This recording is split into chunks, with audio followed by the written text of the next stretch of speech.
From KSAT 12, the Nightbeat starts right now. Latest trends keep most of the rain south and east of San Antonio tomorrow, but we'll still have some areas of scattered light rain. I'll break down how much could fall and where, and how a Friday night cold front impacts your weekend. See you in a bit. San Antonio police securing the scene here. They're getting ready to search these woods starting tomorrow morning. They're looking for the missing girl, Lena Kill. We have the latest on today's development on the Nightbeat. But first, a dispute. That's what Kansas City police say led to yesterday's deadly shooting at the Chiefs Super Bowl parade. You know that right now 2 people are in custody. Police are still working on potential charges. And tonight, you're going to hear from a San Antonio family who was caught in all of that commotion. Right in the middle of it, they spoke to the night team's John Paul Barajas. From championship celebration to chaos. This was a scene after shots were fired at the Kansas City Chiefs Super Bowl parade Wednesday. 1 person killed and 22 others hurt. Lots of sirens going everywhere, and we couldn't really tell where the sirens were going. There were people crying on the street. Like, that's where it started to hit the magnitude of what just happened. Mariana Sanchez and her family made the trip from San Antonio to Kansas City. Justin is up there, has his sign ready to go. Her 11-year-old son Justin's sign says it all. Tumor removed, traveled 800 miles, all in for the Chiefs. Hashtag dream come true. My husband and I had a conversation like, hey, this has been a really difficult year for Justin, for our family. Let's try and make this happen for him. Let's try and bring a positive experience to this. The parade started just as the Sanchez family hoped. It was amazing. I was very excited. Talk to me about being a Chiefs fan. What made you want to go with them? In 4th grade, I just chose a random team. Seems like you chose the right one. Yeah, I think I did. From playing catch in the crowd to being pulled on stage in front of a sea of Chiefs fans. I was going to look at the video that he just took, and I saw a flood of texts. The family didn't hear the gunfire over the music, but Mariana says they were just a few blocks away. I'm okay, just still processing about it. Just thinking about everything that happened. Now the Sanchez family says they want to be a part of the Kansas City healing process. We tried to donate blood this morning, but lots of people are trying, so we're going to try again tomorrow. John Paul Barajas, KSAT 12 News. Donating blood, a great way to help out. By the way, hundreds coming out tonight to remember the victims of that deadly shooting. This is the scene at a vigil just a couple of hours ago in downtown Kansas City, Missouri. It's also being reported that there's been a strong response from blood donors in the area who want to do their part to help. You know, when you see the horror that was playing out at that Super Bowl parade in Kansas City, you remember what happened at Robb Elementary. Can't help but go there. In Uvalde, a new campaign now taking a unique approach in the fight for gun reform. Some of the victims' families are joining other gun violence victims by using artificial intelligence to recreate the voices of their lost loved ones. Hi, this is Uzi Garcia. Nothing has changed. Even more shootings have happened. That's why my family recreated my voice using AI to call you today. Uzziah Garcia was among the 19 children killed at Robb Elementary in May of 2022, and his guardian, Brett Cross, is working with the gun violence reform organizations in a new campaign called The Shot Line. You could learn more about it by watching the full story on KSAT Plus and also on the KSAT YouTube page. The state of Texas is seeking the death penalty against the defendant, Stephen Michael Clare. No reaction from this man, Stephen Clare, as the decision was made to seek the death penalty in his capital murder case. Clare, a former nurse practitioner accused of shooting his ex-wife multiple times and stabbing his 2-year-old and 11-month-old daughter. 11-month-old Willow Clare did not survive her injuries. In court today following the hearing, neither the defense or the state wanted to comment. As the case moves forward, we can expect it to be a while before it goes to actual trial. The case will be back in court on March 4th to determine scheduling and the next steps. In a few hours, San Antonio police are going to continue their search for Lena Kill. The 3-year-old disappeared from a playground more than 2 years ago. Today, investigators began searching a wooded area along Blue Mill Road near Wurzbach and I-10. It's about 500 yards from where Lena was last seen on a playground. The night team's Patty Santos takes us through today's events. The situation is pretty quiet here tonight. The San Antonio police officers that are here are just securing the scene. The search continues tomorrow morning. Drone video shows the wooded area at the center of this latest search for Lena Kill.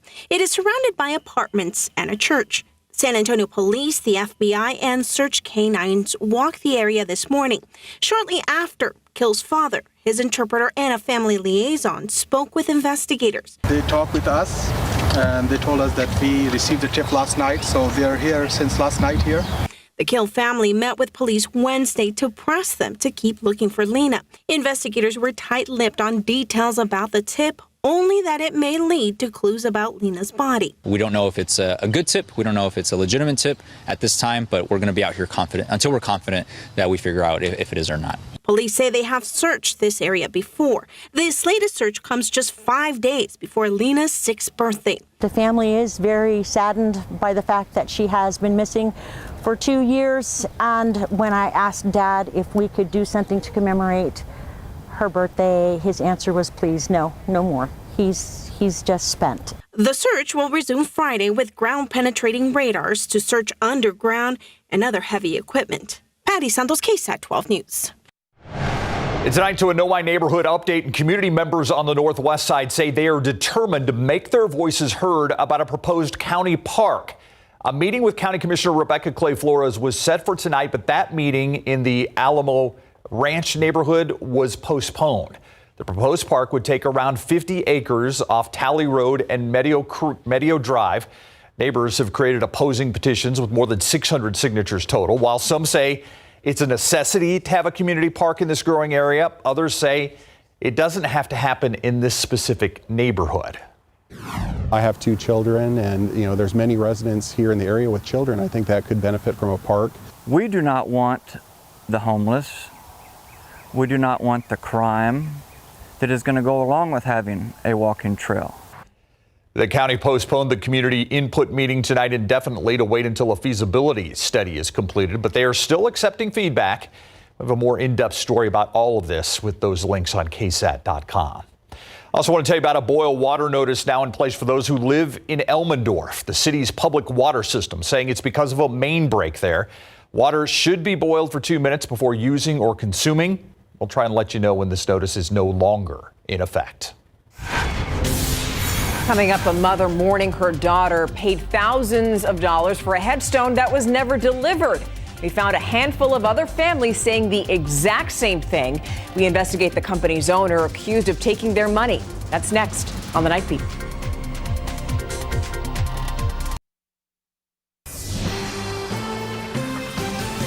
You could say this is yet another loss for the local families who are still grieving their loved ones. Yeah, they just want to remember their lives lost. KSAT has identified 6 families who say a local businesswoman took thousands of dollars to make them headstones that were never delivered. KSAT Investigates Courtney Friedman has been looking into the company Angelic Monuments and also takes us through the claims that have left families heartbroken once again. 24-year-old Rebecca Terrence was so many things. She was a cheerleader. She ran cross country. She participated in several pageants. So she was a beauty queen. But most importantly, she was a pillar of happiness in her tight-knit family. She died of fentanyl poisoning in October of 2022. A month later, her mother, Adriana Terrence, ordered this headstone from Angelic Monuments in San Antonio. She was told it would take 9 to 12 months to make and deliver.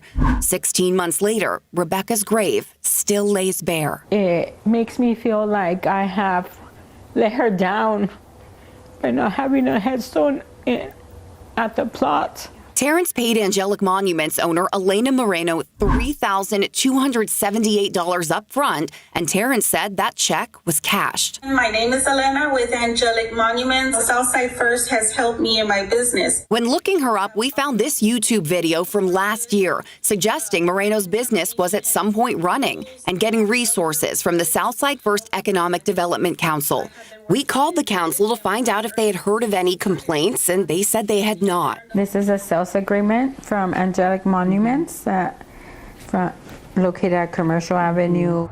That's where Terrence first met Moreno, but for 6 months now, that building has belonged to another business. Angelic Monument's Google page acknowledges the move, saying it was a temporary closure due to family emergency and will resume as soon as possible. But it never did resume.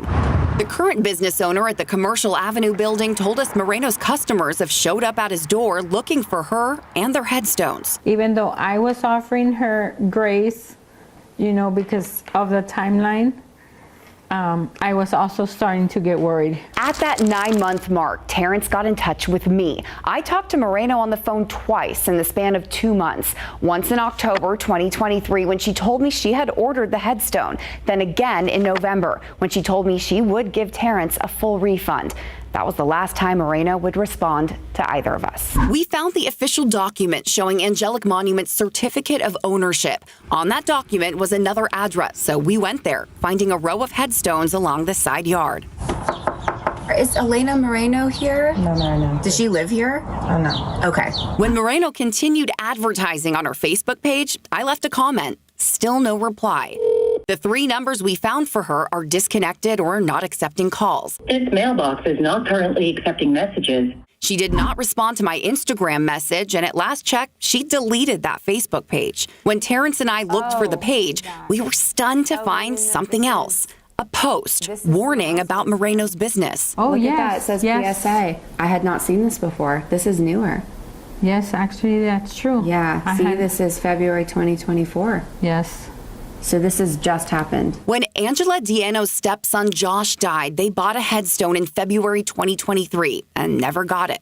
Diano led us to 3 other families who say they also lost their money. Plus, a KSAT viewer who reached out to us separately about her husband's headstone. That adds up to 6 families to a total of almost $26,000. Then we checked out the Better Business Bureau page to find 5 complaints against Angelic Monuments in just the last year. The BBB sent us a statement saying, in part, currently, BBB has assigned the business an F rating based on numerous customer complaints filed against the company in the last few months.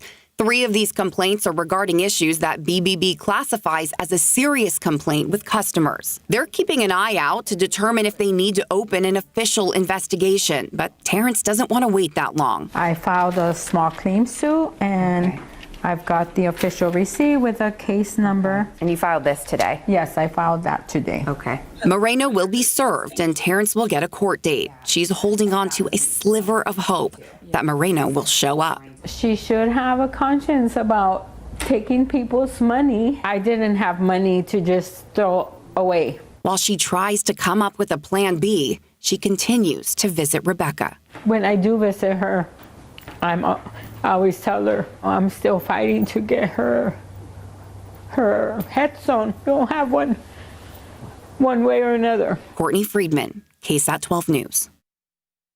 It is not right. Several families say they have filed police reports. We have looked for any current criminal reports, but KSAT can find no record that Elena Moreno has actually ever been criminally charged, nor did we find any civil judgments. So that being said, if you've paid for an Angelic Monuments headstone and you haven't received it, the Better Business Bureau wants you to tell them about that. You can call, or you can file a complaint online. We have that link for you on our website, KSAT.com, and we hope that those families find some sort of peace. Yeah, mourning and out of money. Yep. All right, let's go to live cam right now. Outside, 65 degrees, and we are in for a change. I would say the gray zone right there. Look at that sky. Yes, gray zone, a little bit of a damp zone, a little bit tomorrow, and then we're back in the cold zone. We're going to feel it this weekend. Not much rain for San Antonio tomorrow. We'll go over the accumulations in a moment. Friday night cold front, that's what you're really going to feel as we get into the weekend. A chilly weekend with a light freeze likely by Sunday morning. Let's get right to it. Starting with Authority radar, we've been talking about the rain slowly pushing our way tonight and overspreading parts of our area through tomorrow. You can see the edge of that rain south of town between Cotulla, Tilden, over toward George West. There is confirmed light rain falling in these areas. So this isn't just mid-level cloud cover we're looking at. This is actually very light rain. And it's all coming in from the south. So you're going to see more prolonged rain south of Highway 90, south of I-10. In turn, that's also where the highest accumulations will be. Around San Antonio, Midnight, 20% chance. Then by 2-3 a.m., we're up to 40%. And that's the case through the morning commute tomorrow. I don't anticipate widespread issues for the morning commute because it's just going to be so light in nature and probably not very problematic and very low impact when it comes to this kind of rain event that we're going to be seeing. If you want to even call it a rain event for San Antonio, most of it's going to be south and east of town. So here's the big picture. We've had this plume of moisture just coming in, funneled in from the Pacific for a couple of days now. It's finally starting to squeeze out some rain, partially because of this dip in the upper level flow. That trough throwing energy our way. However, the latest trends have kept most of that energy just south and east of San Antonio. So we'll be right on the edge of that batch of rain that's moving in. So let's talk about it here. And notice by midnight, that batch creeps a little bit closer to town. We get some areas of light rain periodically later tonight and through sunrise tomorrow. Then by 10 a.m., most of it starts to work its way eastward, and that edge of that rain shield will be out of here, and we'll mainly just have a gray afternoon tomorrow with a hit or miss shower possible. Then the cold front moves through tomorrow night. That could kickstart a few more showers and even lingering into early Saturday, south and east of town, some activity. But for the most part around San Antonio, we're not expecting much right now. Unfortunately, it's trending away from us. So drum roll, please. 1/100th to 1/10 of an inch. I wish we could do better than that, but that's all we're expecting with this one. And where we really need the rain up into the hill country, maybe a trace, probably just cloudy all day tomorrow. Kerrville to Bandera to Lakey, even Sisterdale, Comfort.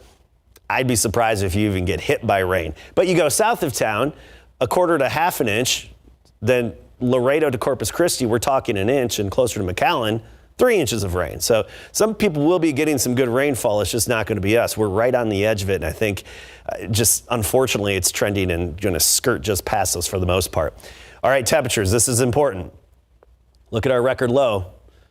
On this day in 2021, 9 degrees. That was the start of our deep and problematic freeze this time 3 years ago. So yeah, we may be missing out on some of the best rain, but at least it's not 90 degrees.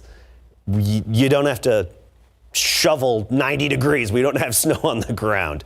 58 degrees tomorrow morning, 67 in the afternoon, but closer to 70 in the hill country, even lower 70s in parts of the hill country because we're really not expecting the rain to make it up there. Going forward this weekend, chilly. I mentioned that Friday cold front, that Friday night cold front. 42 Saturday morning, only 52 in the afternoon.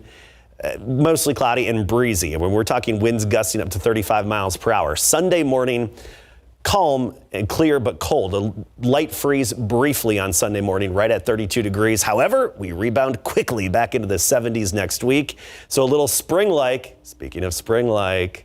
Oh, look at that in Converse. All right. A little glimmer. Little something. Little baby blue bonnet. Little baby blue bonnet. Blue bonnet bud. A little early. Baby blue bonnet bud. Yeah. By the way, Sunday, that's soup weather. Sunday morning. It is. Oh, yeah. Chili. Like tomato soup? No. With grilled cheese? Pozole is what I'm thinking. Okay. Yeah. I'm just telling you. It's on my mind. I've already got it planned out. We're not going to see the Spurs play for a week, but we are going to hear from them. Yes, luckily, I mean, if you are feeling sad about the Spurs not being in action for a little bit during the All-Star break, don't worry, because Larry Ramirez went one-on-one with Blake Wesley immediately following last night's game. It's a great combo. Plus, we introduce you to another round of San Antonio High School Basketball All-Stars, all coming up right after the break.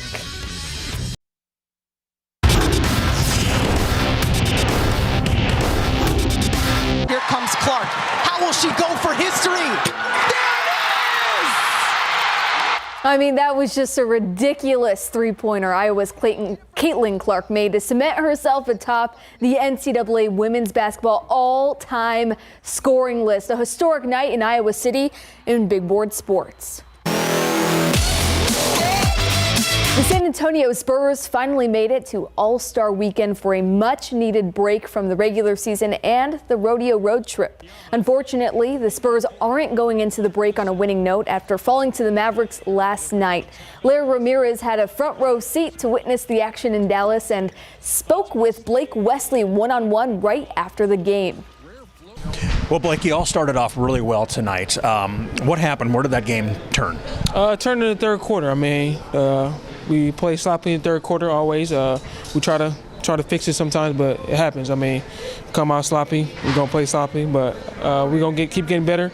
We're going to scratch it and have an all-star break and then get ready for Sacramento. So, is it frustrating when a shot goes down, but then it comes out? Because you had a lot, not you in particular, but as a team, you guys had a lot of shots go down, and they came back out. Is that frustrating? It's frustrating, but you got to keep shooting. I mean, like Pop said, just keep shooting. It went in and out. I think we went 10 for 40 from 3. We don't usually shoot like that, but like you said, we got to get back in the gym and on to the next game.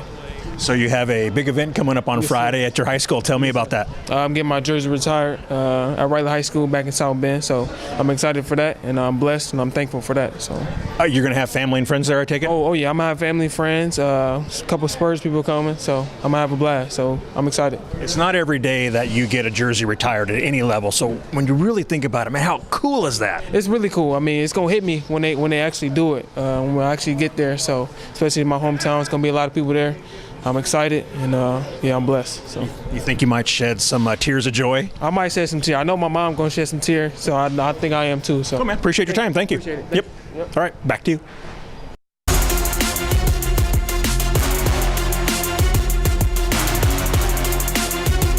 The San Antonio Sports All-Star High School basketball game is a little over a month away. Team Gold is filled with talent. Here's a group of All-Stars out of SAISD. Brackenridge, Burbank, Highlands, Sam Houston, Lanier, all represented.